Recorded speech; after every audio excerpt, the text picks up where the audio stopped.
Okay, so Daniel chapter 5 then, looking here at this account of Belshazzar, and I was given some advice on the last time that I preached, and someone said, oh, you need to give your sermon a title. So the title here would be The Writing is on the Wall. Obviously for our case, we have the writing here and the scriptures here in front of us. So here we have the account of what's happened here. So Nebuchadnezzar has now died, and we read here in verse 1 that Belshazzar is the king, and he's made this great feast. Belshazzar, it says here that he's the son of Nebuchadnezzar. It may well be that he's the grandson of Nebuchadnezzar. It seems that there was a king in between that, and in fact, later on it seems to say that perhaps Belshazzar was only second in charge, and that there was someone else in charge, and there's beliefs here that maybe there's like a co-reign. So Belshazzar's father was... I made a note of his name. It began with the N. I didn't record it, but he might be out sort of attacking other people, and then he leaves his son Belshazzar in charge of Babylon while he's out trying to gain more land or win more battles. Belshazzar, it seems, wasn't so keen on procedure or maybe on the rules of running a kingdom. He was more interested in having a good time. So here's Belshazzar, and he's made this great feast. He's made this enormous party. And he's invited 1,000 of his lords to this party, and there's probably other people there on top of that. And it says there's all there drinking wine before the 1,000. And it says that while he drank the wine, so while he's tasting the wine, while he's drinking, he commanded to bring in the golden vessels that were taken from the temple. So Nebuchadnezzar, when he went through and he ransacked Jerusalem before, he took all those golden vessels out of the temple and he brought them back to Babylon. But you get the impression that he's kept them somewhere safe, kept them somewhere protected. And there were no means meant to be used for daily use. But here we got Belshazzar, and he's got no regard for them, no respect for these items that were sanctified in the temple. And he said, go and get those golden vessels, those silver vessels, and bring them here, and we can drink out of them. We can drink out of these cups. Now, these cups in themselves weren't special. They were called the... does it say that they were the holy vessels? I don't think it does. But they said they've only got these things, but they weren't special in themselves, but they were used in sanctification. They were set apart. They were set apart for the worship of God. And Belshazzar had no interest in God. He had no awareness of God, and he wasn't interested in the worship or the praise or the correct ways of doing things. Instead, he was interested in partying. He wanted to have a good time, and he wanted just to get drunk. And so here he is, boozing away on these gold and silver cups, and he'd taken them, and he says that he got all his princes and his wives and his concubines, and they was all drinking these things. And then it says that they, while they drank them, they then started to praise the gods of gold and of silver and of brass and of iron and of wood and of stone. So almost anything that you can think of, any kind of material you can think of, their gods made out of this material, and they were worshipping these false gods, praising these false gods, and getting drunk and just being blasphemous and just having all this time with no thought or regard of God whatsoever. Now, just pausing on this for a little bit, because thinking about wine and about drink and about Christians. Now, I myself, I don't drink. I've been brought up in a home where there was never drink, so it's never really been an issue for me. But now as a father, with my children, I've only got to tell them why I don't think it's a good idea to drink. You know, they tell me that they think, oh, they can't wait till they're old enough, they can go to parties with their friends, they can have drink and they can do whatever. And I say, look, I don't think it's a good idea. I'd say, look, you're probably best not doing that. But, you know, I've got no, not that I'm struggling on giving them arguments, but they don't seem to listen to what I want to say. So what I did do was I done a quick Google, and this is more for sharing with maybe my family, but I'm going to share it with you guys as well. So this was just a quick notice from the NHS. So if you just forget about what God says is right. If you just took the stuff here from the NHS and you go to them and you ask them about the risks of alcohol and alcohol misuse, then this is just the quick things that they bring up. So firstly, it says about if you drink 1 to 2 units, I'm not quite sure what a unit is, but if you're drinking 1 to 2 units of alcohol, your heart rate speeds up. Your blood vessels expand, giving you the warm, sociable and talkative feeling associated with moderate drinking. And most people, when you say, I don't think drinking's right, say, oh no, drinking's okay, it's good. And this is what they say. They say that it makes you more relaxed, it makes you feel better. But the problem is, if you carry on with that, after 4 to 6 units of alcohol, your brain and nervous system starts to be affected. It starts to affect your brain, associating judgment, decision making, causing you to be more reckless and uninhibited. And then it says that the alcohol impairs the cells of your nervous system, making you feel lightheaded and affecting your reaction time and coordination. 8 to 9 units, your reaction times will be much slower, your speech will begin to slur, your vision begin to lose focus, your liver, which filters alcohol out of your body, will be unable to remove all the alcohol overnight, so you're likely to wake up with a hangover. 10 to 12 units, your coordination will be highly impaired, placing you at serious risk of having an accident. The high level of alcohol has a depressant effect on both your mind and body, which will make you drowsy. And then the alcohol then becomes to be a toxic, reach toxic levels, and your body attempts to quickly pass out the alcohol in your urine, and this will leave you feeling badly dehydrated in the morning, which may cause a severe headache. And then the excess amount of alcohol in your system can also upset your digestion, leading to symptoms of nausea, vomiting, diarrhea and indigestion. And then more than 12 units, if you drink more than 12 units of alcohol, you're at considerable risk of developing alcohol poisoning, particularly if you're drinking many units over a short period of time. It usually takes a liver about an hour to remove 1 unit of alcohol from your body, and alcohol poisoning occurs when excessive amounts of alcohol start to interfere with the body's automatic functions, such as breathing, heart rate, gag reflex. So you get the picture. It doesn't sound, when you, and I get my the argument. Drinking itself isn't bad, but drinking excess is very bad for you, and I strongly advise getting involved in that. So it made me think, actually, just reading those out. So when we first went to the in the lockdown, I went into work to go and fix one of the computers there, and it had all those alcohol hand rinsing things. And so I remember I was at work one day, and I felt fine going in the morning, no problem. And then on the way home, I just felt really strange. I felt quite hot.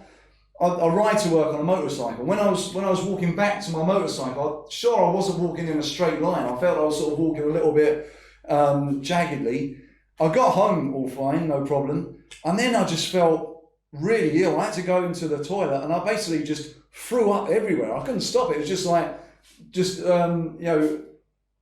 what's it called? Like projectile vomiting. It was just like, and it just, my body just had to get this stuff out of my system. And the only thing I can think of is that when I was in work, I put some of that alcohol sort of stuff on your hands. And I think this stuff must have been 100 proof or something like that. But whatever this stuff was, whether I touched my mouth and got it to my mouth, I don't think I was suffering alcohol poisoning from that. And then once I'd done that, I felt fine after that. So that was very strange. But so basically, I'd advise my children and anybody else, just stay away from drink. There's no need to go near it. Just avoid it altogether. And Belshazzar, he made the decision of getting drunk, and he's drinking all this wine, and he's just lost out completely because he's made this bad decision now. It wasn't a very good decision. He's made this bad decision. Let's go and get the gold and silver from the temple that my granddad took. Let's bring it back and we'll have a big booze up and a big party. And as they was drinking this stuff and getting drunk, they started praising and worshipping all these false gods. And this was where God comes in, because in verse 5 it says, in the same hour, so you get the impression at that time, as they're worshipping all these false gods and blaspheming the true God, in that same hour they came forth fingers of a man's hand and wrote over against the wall, over against the candlestick upon the plaster of the wall of the king's palace. And the king saw the part of the hand that wrote. So the king could see this hand, not attached to anything else, but this hand, maybe it was a large hand, and it was over against the wall near a candlestick, so it was all lit up and everyone could see it. And this hand, the fingers of this hand started to write on the wall. And I didn't realise that they had plaster on their walls, but there you go, in verse 5 it says there, upon the plaster of the wall, this finger wrote. And whether it just wrote, marked on it, or actually indented in the wall, or whether it was wrote in flames, I don't know. But it was, this words was written on this wall. And the king, it says, when he saw this, the king's countenance, it fell. The king's countenance changed greatly. And his thoughts troubled him, so that the joints of his loins were loosed, and his knees smote once against another. So he was greatly affected by what he saw. Now, I was just going to go back a little bit, actually, just going back to the false gods of gold and silver and brass and iron and wood and stone. And that what made me think about that was, obviously, I'm not assuming that you guys have got false gods in your house, or you don't have these stone idols or golden idols, but obviously we do have possessions, don't we? We do have things in our life that sometimes we need to take stock and think, are we putting these things above God? Are we treating these things that we love, these things that we enjoy, are we treating them more than, or giving them more time than maybe we do give to God? And that's something that we need to challenge ourselves with, isn't it? And it made me think of that verse in Matthew, for where your treasure is, there will your heart be also. And, when you wake up in the morning, what's the first thing you think about? Is it your house? Is it your car? Maybe it's your children? Maybe it's your loved ones? Maybe it's your family? Maybe it's money? All these things that go through our mind. Perhaps you pick up your phone, perhaps you've missed your phone all night, you get back on your phone, get on Facebook, on Twitter, on Snapchat and all these other things you you've got to see what your friends are up to. All these things that we think are important to us, but are they really important to us? Or should our minds and our hearts be focused on God? And when we wake up in the morning, is God where our hearts should be? It's God that we should be thinking about.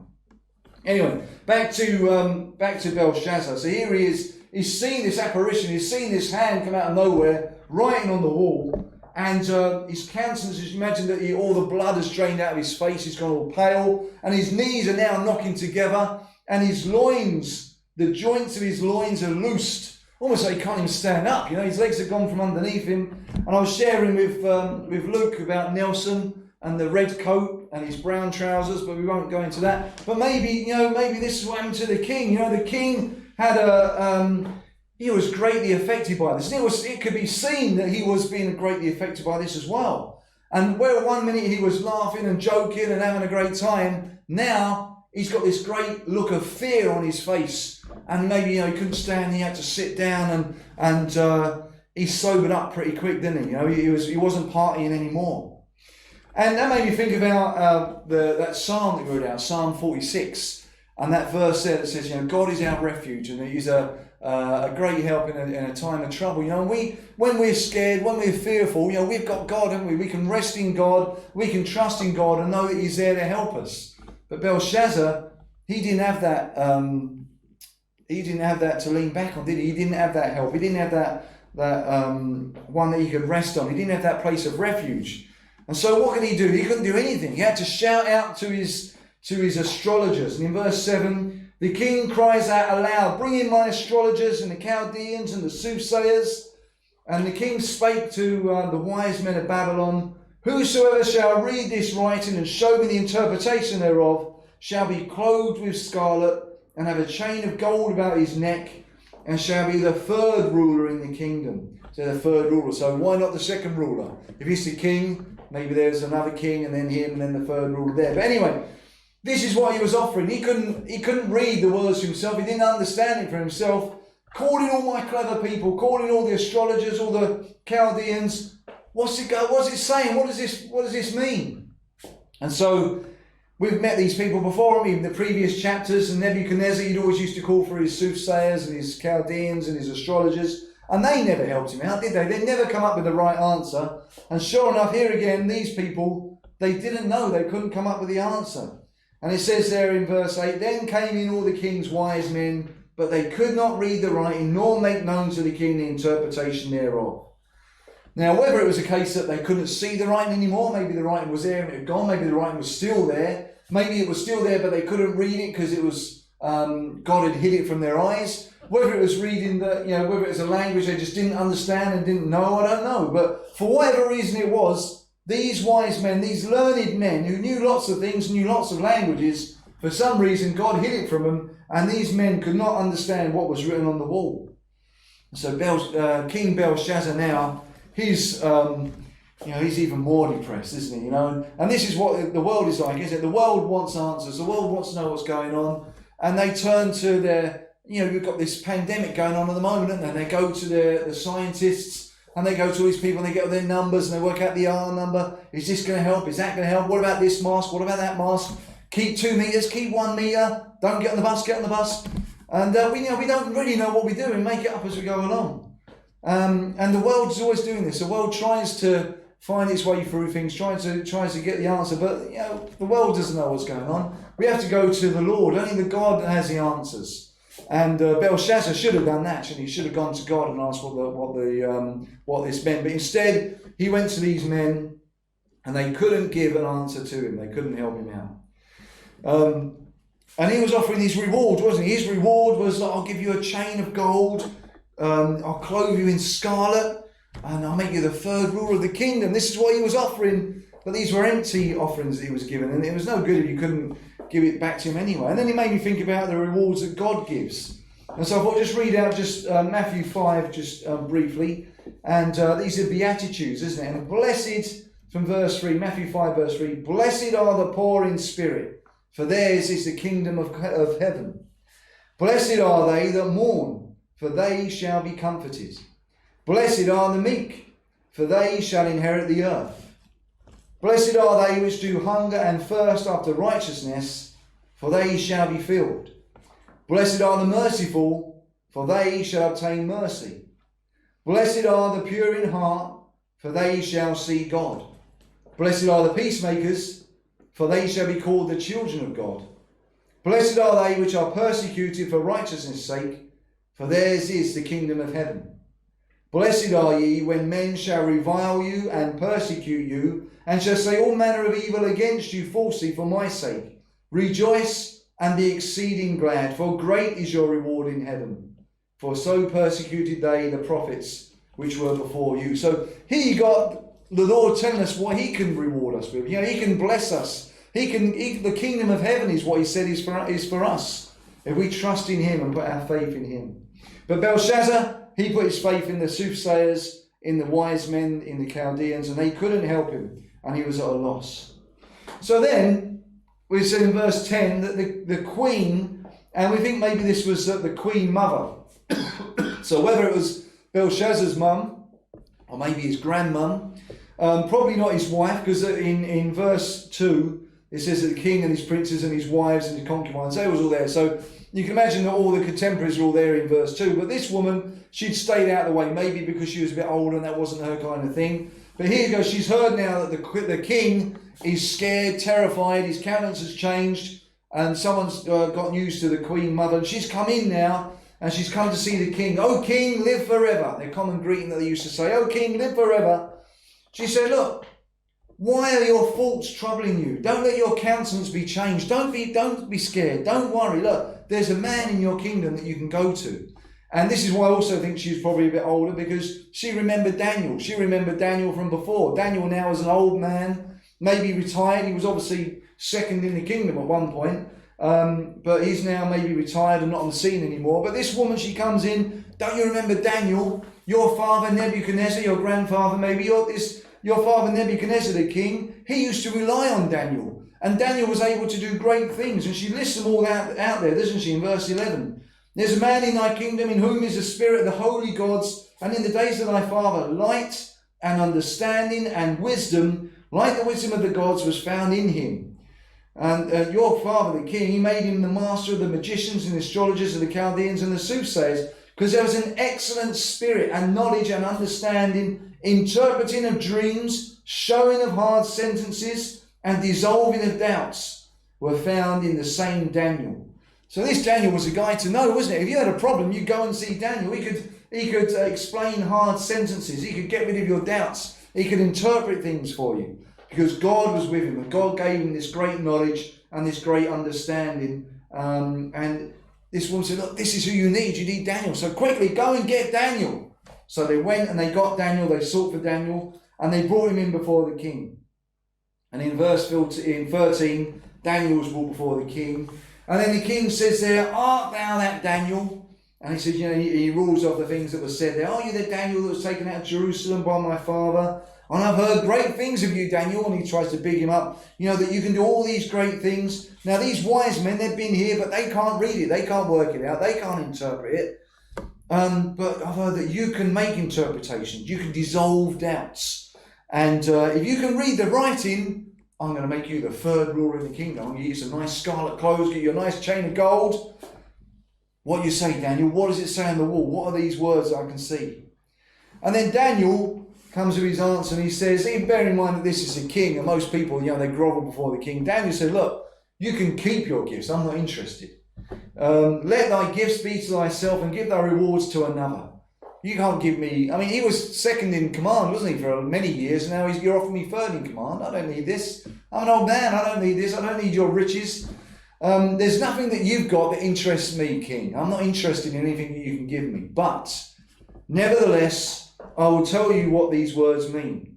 Yet I will read the writing unto the king, and make known unto him the interpretation.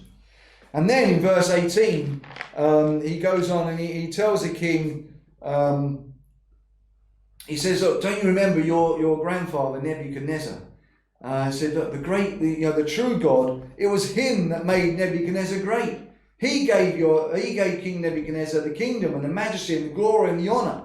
And then before him, people trembled and they feared him. And whom he slew, and whom he would keep alive, and whom himself, and whom he would put down. But then his heart was lifted up. And do you remember when we looked at Nebuchadnezzar those few weeks ago? What was Nebuchadnezzar's issue? It was his pride, wasn't it? Do you remember he walked out that one morning? Look at this great Babylon that I've created, that I've made, I the king.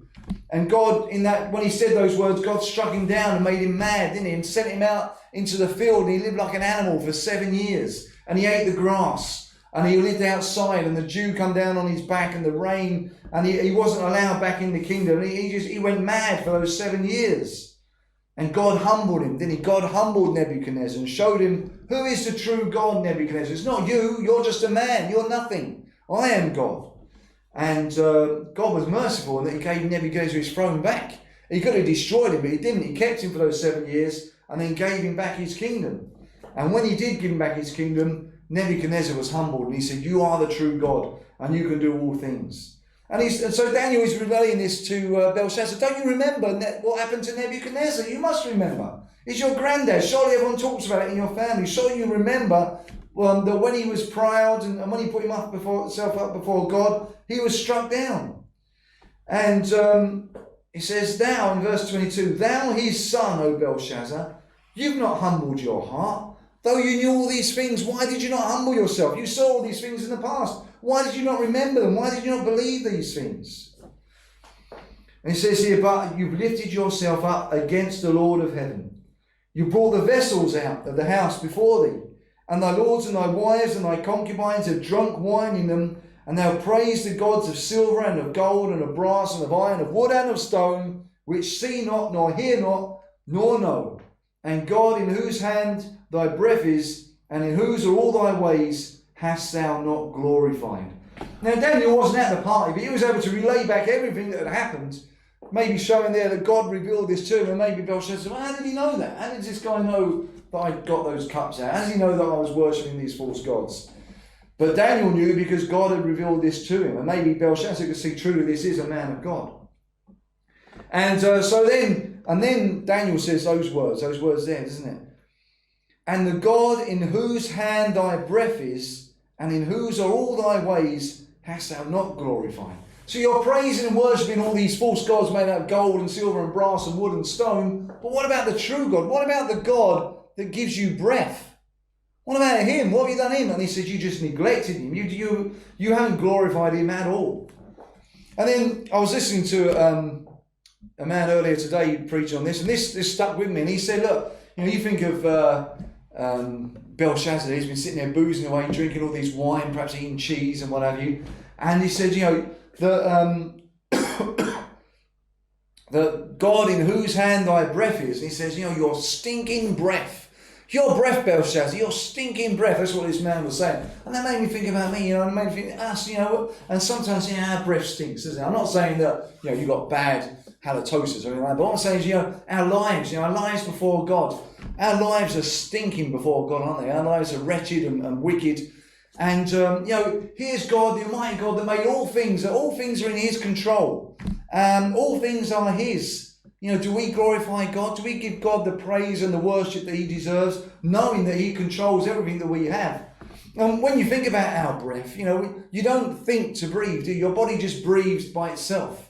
It's an involuntary action. A bit like your heart. Your heart just beats day in, day out. When you go to sleep, your heart's beating continually. And we're breathing through our sleep, aren't we? If we stop breathing, then that would be it. We would die. But God keeps us breathing. God keeps us going. And all these things are in God's hand. And, we need to realise that, we're in God's presence all the time. God sees all the things that we do. We don't just come to church and see God when we're at church. You don't just see God when you read the Bible. God is there all the time. He's seen with us. We're in his presence all the time. Are we glorifying God? Are we praising God the way that we should be? Belshazzar, you raised yourself up against God. You praise false gods, and the God in whose hand thy breath is and all thy ways hast thou not glorified. You've forgotten him. You've neglected him. And because of that, God sent his hand and he wrote those words on the wall. And this is what his message is to you, Belshazzar. This is what God has got to say to you. And so those first words there, Mene, Mene, Tekel Upharsin. Mene, Mene, meaning God has numbered your kingdom and finished it. God has numbered it and God has finished it. And then Tekel, he is weighed in the balances and you're found wanting.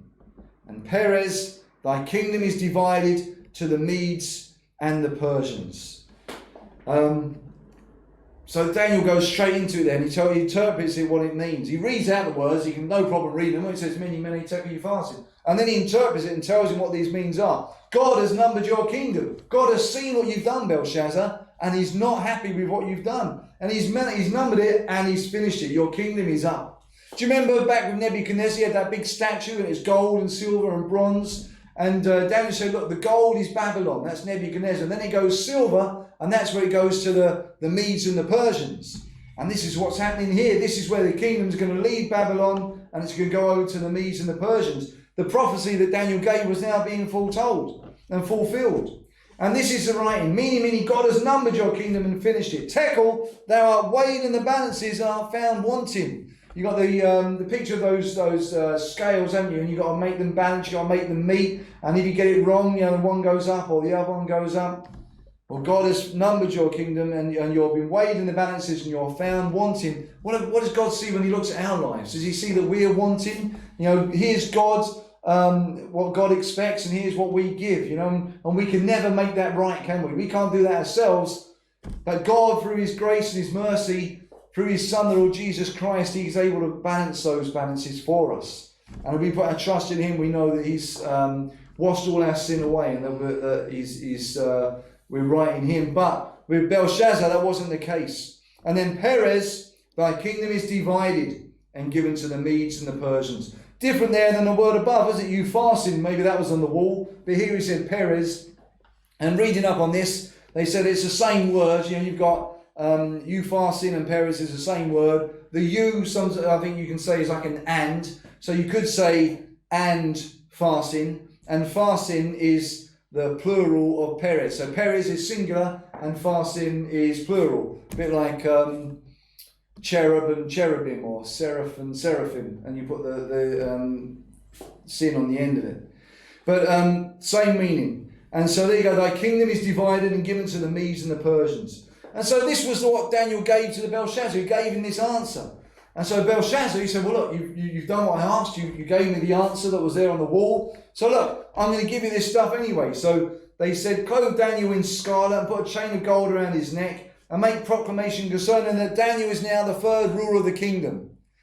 But in verse 30, Belshazzar, his time was up, just like God had said. In verse 30, in that night, Belshazzar, the king of the Chaldeans, was slain. So little did he know, when he's having his big party and he's got his lords there and they're drinking away, behind the city walls, the Medes and the Persians are already breaking in. They're already coming into the city. And he's there and he's drinking away, and then God puts that message up on the wall and they're already coming in and they're going through the gates, sneaking in, looking for the palace, looking for the king.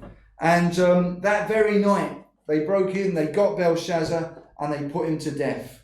And then Darius, the Median, he took the kingdom, being about 62 years old. So there you go. God's word was fulfilled. The kingdom went from Babylon over to the Medes and the Persians, and Darius is now the new king. And there was no discussion for Belshazzar. There's no way out. There's no instruction. It was, this is what's going to happen, and it was just a statement of a fact. And, what about us? Do we think about that? What do we think is going to happen to us? There was no way that Belshazzar thought this was going to be how his night was going to end. Maybe he'd been planning this party for weeks. He thought this would be great, this is what we'll do, and might wake up with a bit of a hangover, it'd be a good night, it'd be a good time. He didn't know when his time was going to end, but that was when his time was up. And back to that verse in verse 23, in whose are all thy ways? All our ways are in God's hands. He knows when we're going to die. He knows when we're born. He knows what we're going to do in our lives. He knows if we're going to marry, who we're going to marry, where we're going to live. All these things are all in God's hand. And we've got to make sure that we're in God's will. And we're not trying to fight against what God's will is for us. God's got a plan for our life. It's not for us to tell God what to do. We might pray to God and say, Lord, I want to do this, I want to do that. This is the kind of job I want to have. This is what I want to do. That's not for us to do. Our job is just to be complicit to the will of God. So we've got to find out what God's will is for us. And how do we do that? How do we find out what God's will is for us? Well, we've got his word here, haven't we? So we've got to be still and know that he is God. And we've got to trust his word, read his word, and just see what his word comes out to us. If Belshazzar knew God's word, he knew that he wouldn't be getting a party, getting drunk, praising these false gods, worshipping these false gods. That was completely outside of God's will. He should have been more like his father Nebuchadnezzar at the end of his life. We were saying that the God is a great God of all things and can do all things. So what can we do? We need to listen to the word of God. We need to trust in the word of God. We need to make sure that we put him first and remember him in all things. And then just to close, just read these few verses from Colossians chapter 1. So what I do is from verse 9. For this cause we also, since the day we heard it, do not cease to praise for you and to desire that ye might be fulfilled with the knowledge of his will, in all wisdom and spiritual understanding, that ye might walk worthy of the Lord unto all pleasing, being fruitful in every good work, and increasing in the knowledge of God, strengthened with all might according to his glorious power, unto all patience and long suffering with joyfulness, giving thanks unto the Father, which hath made us meet to be partakers of the inheritance of the saints in light, who hath delivered us from the power of darkness, and hath translated us into the kingdom of his dear Son, in whom we have redemption through his blood, even the forgiveness of sins, who is the image of the invisible God, the firstborn of every creature. For by him were all things created, that are in heaven and that are in earth, visible and invisible, whether they be thrones or dominions or principalities or powers, all things were created by him and for him. And he is before all things, and by him all things consist. And he is the head of the body, the church, who is the beginning, the firstborn from the dead, that in all things he might have the preeminence. So remember anything else, let's remember that. Let's not be proud like Belshazzar, but let's give God the preeminence. Let's put him first in all things, and let's be thankful for his great kindness and love to us. So thank you very much for that, and let's go on now to our final hymn, which is Guide Me, O Thou Great Jehovah.